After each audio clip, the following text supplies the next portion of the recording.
I am 85 years old. I take no medications. I still drive. And no, I am not some rare genetic miracle. I am just a man who made 5 very specific decisions decades ago, and I stuck with them every single day. These weren't complicated hacks or expensive health fads. They were simple, powerful habits that transformed my body, sharpened my mind, and gave me a quality of life most people half my age are still chasing. Let me be clear, this isn't about trying to stay young forever. That's not realistic, and frankly, it's not the goal.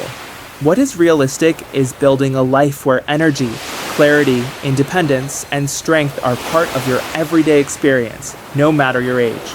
Most people believe aging automatically means decline, weakness, memory loss, and prescription drugs lined up on a kitchen shelf. I believe that too, until I changed my lifestyle, challenged the script, and redefined what aging could look like. And now I'm living proof.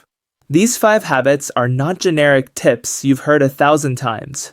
They're specific, proven practices that impacted every area of my life: physical health, mental clarity, emotional resilience, and even financial security.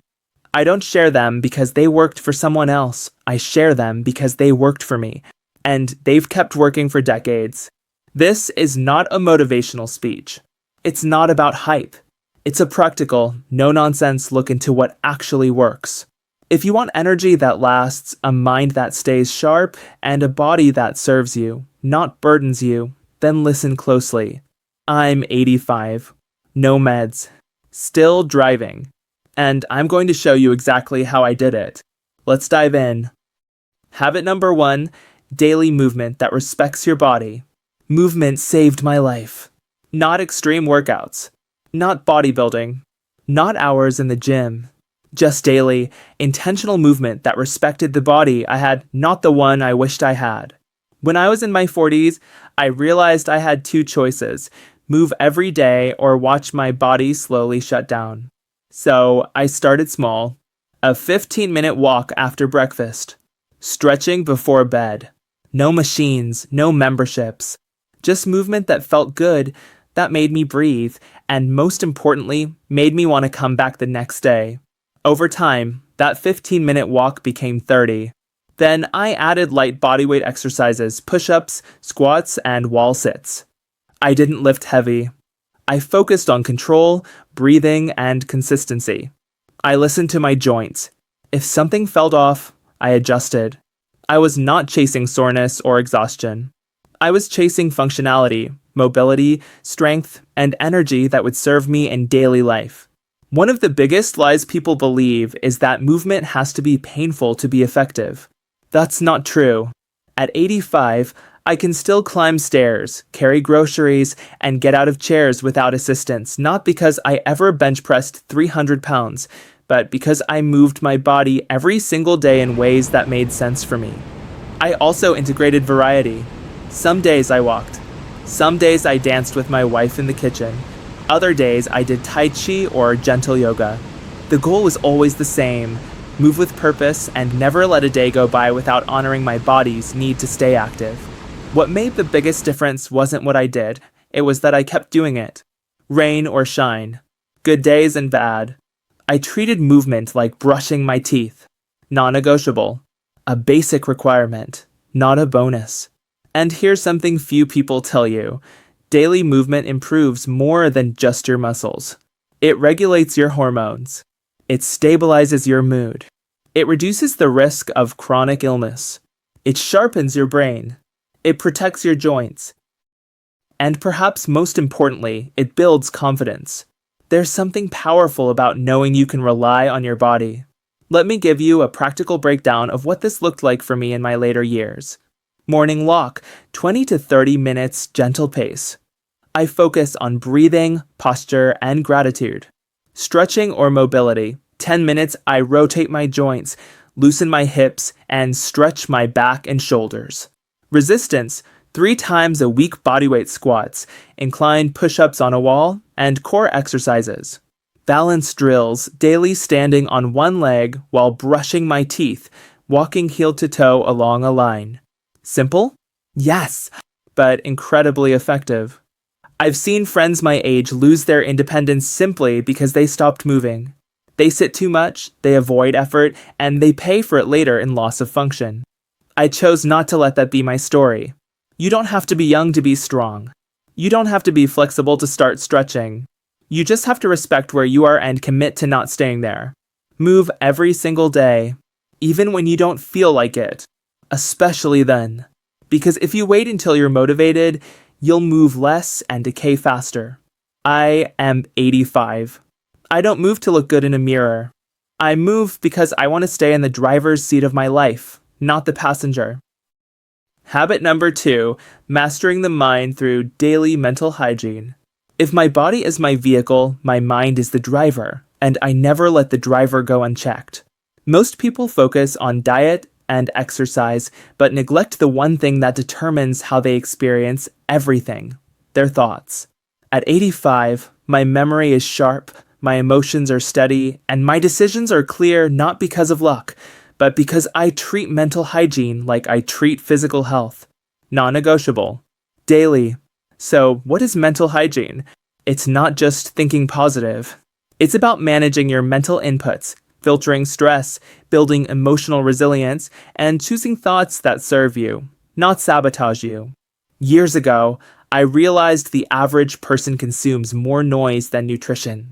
News, gossip, social media, fear-driven headlines. It's a mental junk food buffet. I cut most of it out. I stopped watching the news first thing in the morning. I deleted what didn't feed my peace.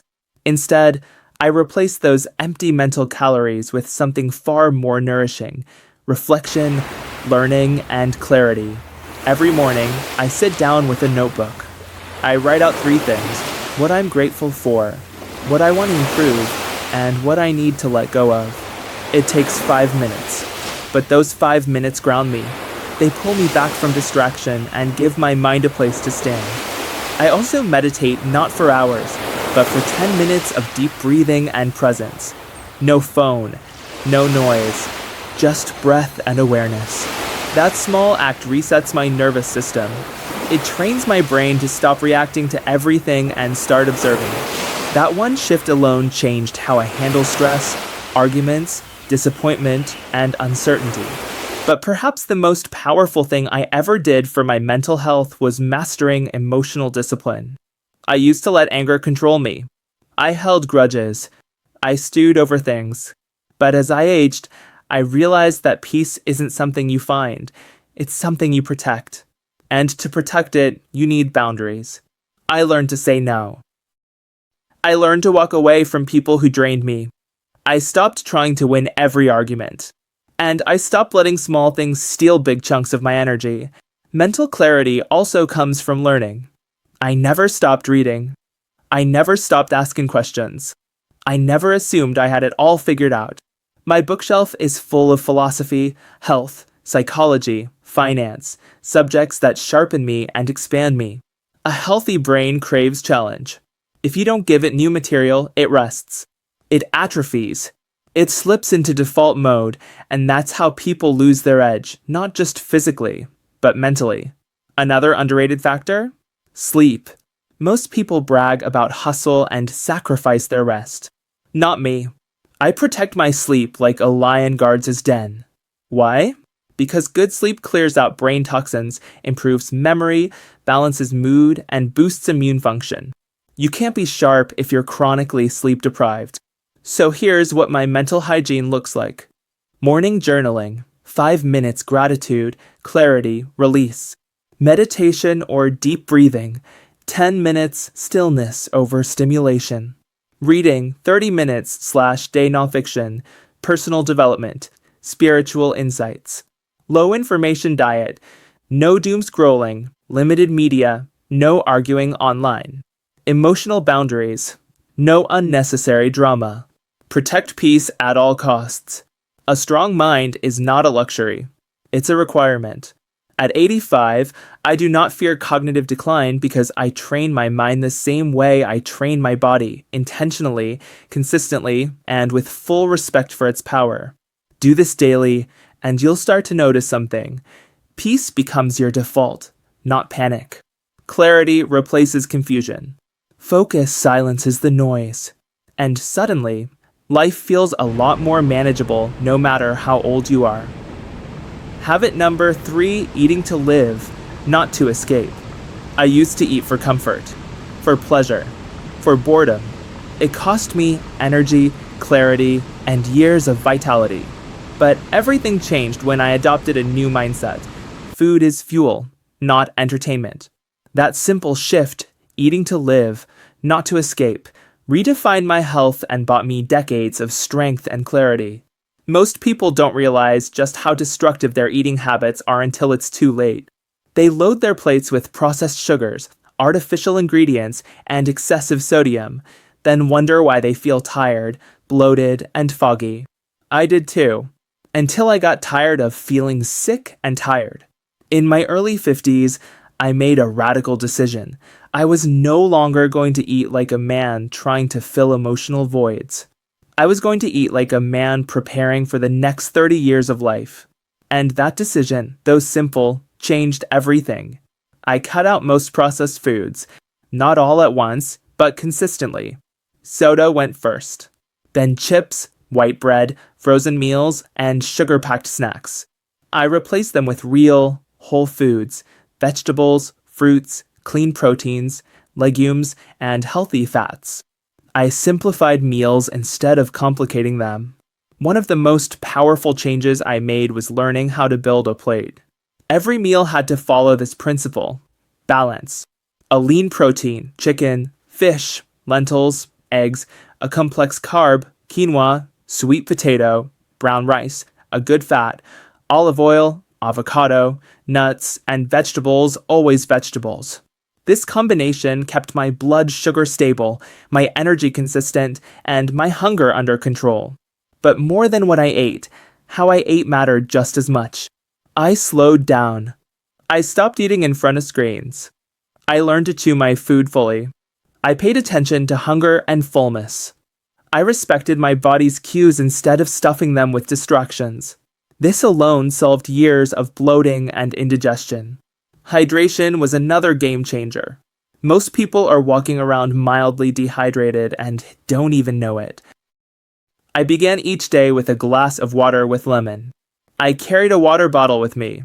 I limited caffeine and completely avoided sugary drinks. The result? Fewer headaches, better digestion, and clearer skin even into my 80s. Now, let's talk about sugar. The biggest legal drug in the modern diet. Cutting it was hard, but not impossible. I didn't quit sugar cold turkey. I slowly replaced desserts with fruit, replaced refined grains with fiber-rich options, and eliminated sugary condiments and sauces. After a few weeks, my cravings vanished. What remained was a calmer, cleaner body and mind. Fasting also became part of my routine. I don't mean starving myself. I mean allowing my body time to rest and repair between meals. Most days, I eat within a 10-hour window. That's it. My last meal is usually around 6 or 7 p.m., and I don't eat again until mid-morning. This gives my digestion time to reset and my body time to detox naturally. Supplements? I keep them minimal. A high-quality multivitamin, omega-3s from fish oil, and vitamin D. Everything else I try to get from food first. Here's the core of my eating philosophy. If it's made in a plant, be cautious. If it comes from a plant, eat it.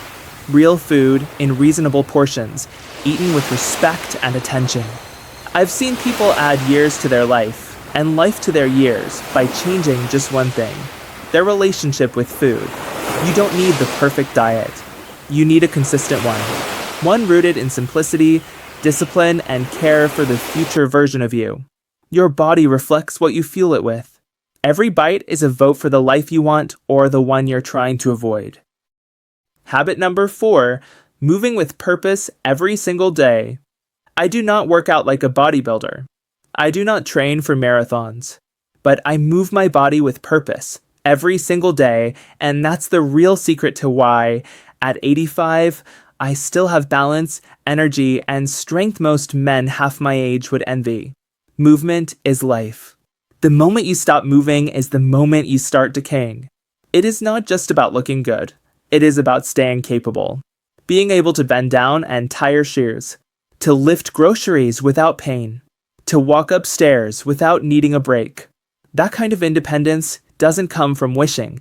It comes from daily commitment to functional fitness. Here is what most people get wrong. They think you need to hit the gym for 2 hours to be fit. You do not. What you need is consistency over intensity. I never miss a day of movement, even when I do not feel like it. Even when the weather is bad or the schedule is tight.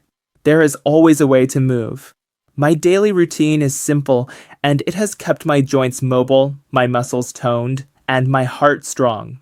Every morning, I start with 10 minutes of mobility and stretching. I focus on my hips, back, shoulders, and knees, the areas that age tends to attack first. I do this before anything else.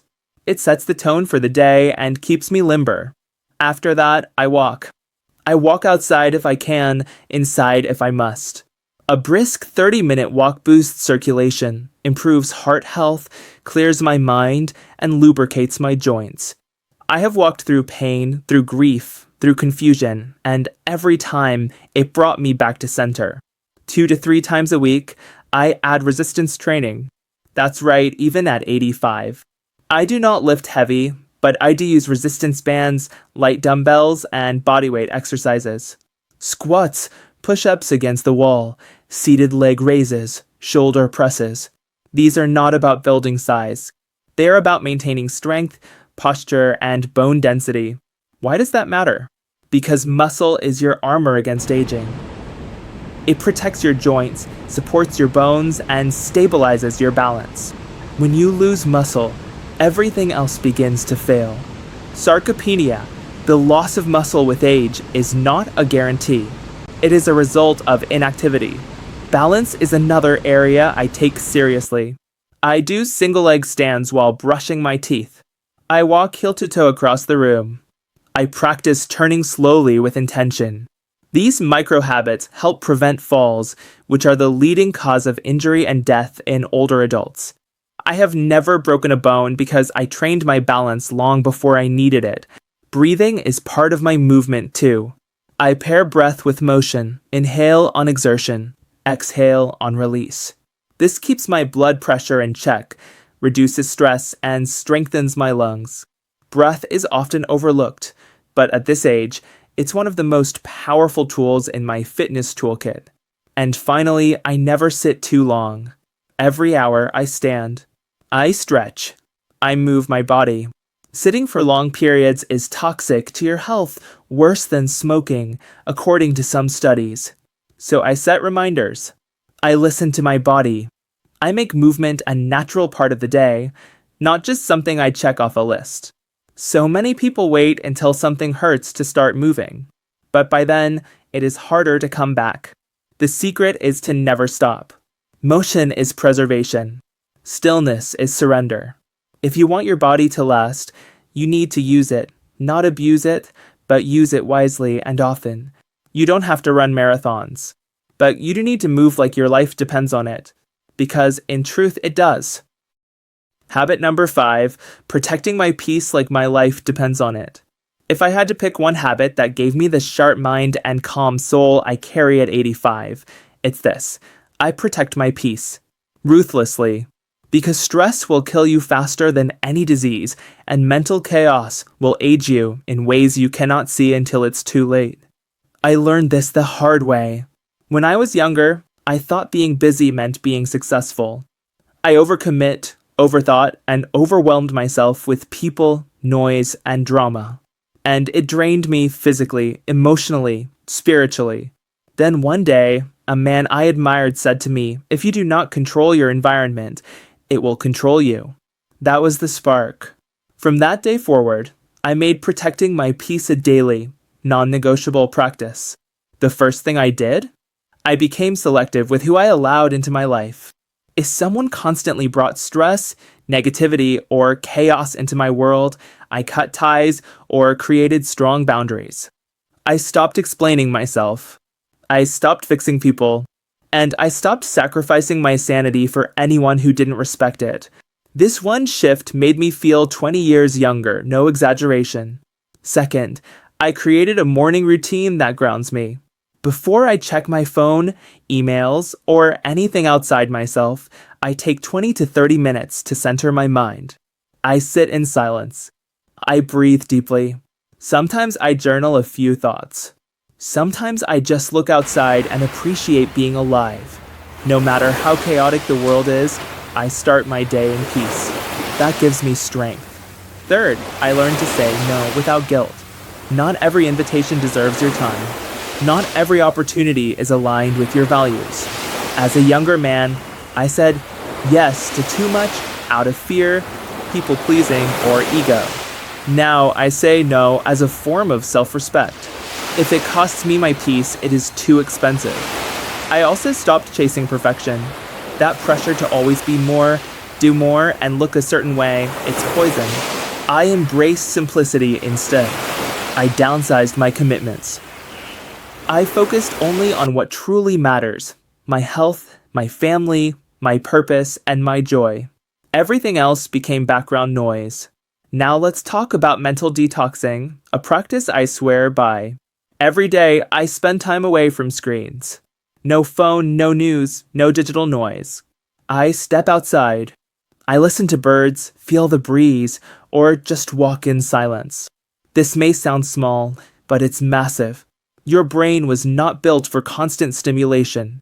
It needs space to think, feel, and repair. That space is where wisdom grows. Meditation has also been key. I do not chant or sit on a mountaintop, I just breathe. I close my eyes for 5 to 10 minutes and focus only on the air moving in and out of my lungs. That moment of presence quiets my nervous system, lowers my blood pressure, and resets my mind. It is free, simple, and powerful. And I limit my exposure to toxicity, especially through media. I do not drown in bad news. I stay informed, but not consumed. I do not argue online. I do not debate strangers. I do not entertain drama. Life is too short to waste mental energy on things that steal your joy. Lastly, I surround myself with peaceful environments. My home is clean, organized, and calm. I keep plants, soft lighting, and music I love playing in the background. When my space feels good, my mind feels safe. And a safe mind is a sharp, focused mind. Here's the truth. Peace isn't a luxury. It is a form of survival. Chronic stress destroys your immune system, accelerates aging, ruins sleep, and clouds your judgment. But peace? Peace heals. Peace restores.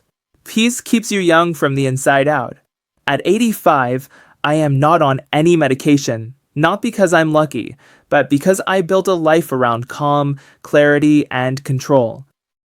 At 85, I take no medication, live independently, and still drive myself wherever I need to go, not because I found a miracle, but because I committed to these 5 daily habits. I nourish my body with intention. I protect my sleep like it's sacred. I connect deeply with my purpose. I move every single day. And I guard my peace like my life depends on it, because it does. Aging well is not about luck or good genes. It's about consistent choices made daily. You can start today. You do not need perfection, just the decision to take back control of your life.